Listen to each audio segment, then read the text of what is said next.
Non. Merci, Monsieur le Président. Madame la Présidente, votre dernière audition, je vous cite, « S'agissant de France 4, la chaîne dédiée au jeune public, je vous l'ai dit, nous serons les premiers à basculer au numérique. Nous allons dans le sens de l'histoire. Si en France, les enfants regardent encore la télévision traditionnelle, dans d'autres pays où les GAFAN sont bien plus présents, ils ont complètement basculé sur le numérique. À quel moment allons-nous basculer ? Le gouvernement a décidé de l'arrêt de France 4 et de France O en 2020, ce qui nous laisse le temps pour dessiner cette nouvelle offre numérique qui ne part pas de rien, puisque nous avons déjà des plateformes que nous allons redéfinir. » Donc, bien sûr qu'on va dans le sens de l'histoire, puisque le numérique, un jour, il n'y aura plus que le numérique, mais le timing est très important. Évidemment, les autres pays n'ont pas basculé leur offre pour enfants sur le tout numérique. BBC a, comme vous le savez, 2 chaînes.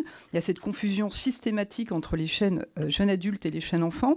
Et en plus, les audiences, évidemment, se sont écroulées à ce moment-là. Donc, moi, je voudrais savoir si vous allez répondre favorablement à ce qui a été demandé par de nombreux auteurs et producteurs, qui était effectivement d'attendre la couverture numérique totale du territoire en haut débit pour favoriser, pour ne pas en tout cas fragiliser l'égalité territoriale, et ensuite d'attendre évidemment d'avoir un service performant, puisque vous savez que les offres, de l'évaluer, puisque les offres Netflix, pas Netflix obligatoirement, mais Disney et autres arrivent avec des moyens considérables, et au moment où en plus M6 rachète une chaîne hertzienne pour enfants, ce qui veut dire que l'histoire est encore présente. Sur Soir 3, moi, évidemment, je dirais la même chose, c'est-à-dire que vous ne pourrez pas nous dire que les audiences de Soir 3 actuelles, qui sont quand même assez significatives, de 600 000 à 1,5 million, vont ne pas chuter considérablement en passant sur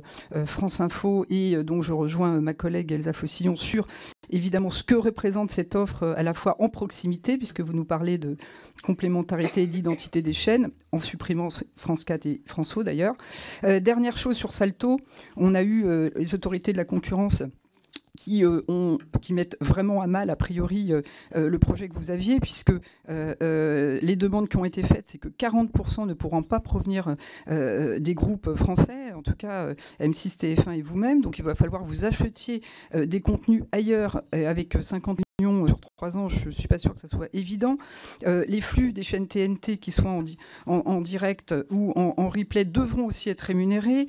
Vous devrez limiter vos exclusivités. Donc tout ce qui faisait effectivement la force d'une plateforme n'est pas évidente. Et puis, puisque vous m'avez cité, puisque la catastrophe industrielle, évidemment, c'était notre rapport, je vous confirme qu'à l'heure d'économies importantes, choisir de renforcer la production interne qui coûte 30% plus cher et de diffuser à un moment où effectivement le coût de ce programme est complètement disproportionné par rapport à l'audience.